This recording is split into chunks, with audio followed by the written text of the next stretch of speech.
The San Antonio Fire Department is investigating a deadly fire that destroyed a duplex this afternoon. The call came in just before 3 o'clock at the home off the 4400 block of Meeks Avenue on the southeast side. KENS 5's Vanessa Croy joining us now with the latest details. Vanessa? The San Antonio fire chief told me that the force of the flames from this fire were so intense, they literally blew out the front window of this home. When fire crews finally got that fire out, when they went inside, they discovered the body of the man who lives here.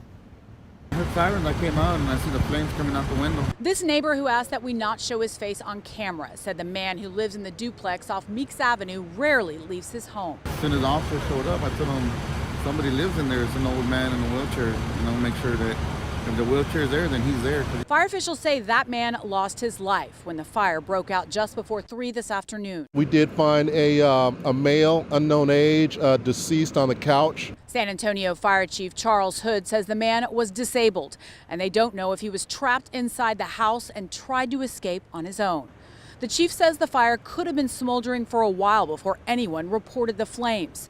Fire crews don't know yet what started it, but the chief says smoking materials like cigarettes and matches were found all over the house.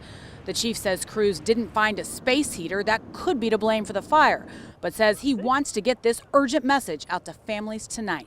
This cold is going to continue, so we want to make sure that we're not using our stoves to heat.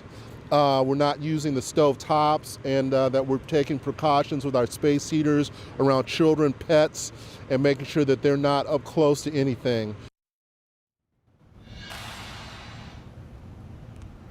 The chief tells me that they didn't find any working smoke detectors inside this home. In fact, when crews got that fire out, they were going in this neighborhood, knocking on doors, asking families if their smoke detectors work. And one more somber reminder tonight, if you know someone, if you have a loved one that's elderly, living by themselves, check on them, make sure they're doing okay, and make sure those smoke detectors are working. For now, reporting on the southeast side, Vanessa Croy, KENS 5.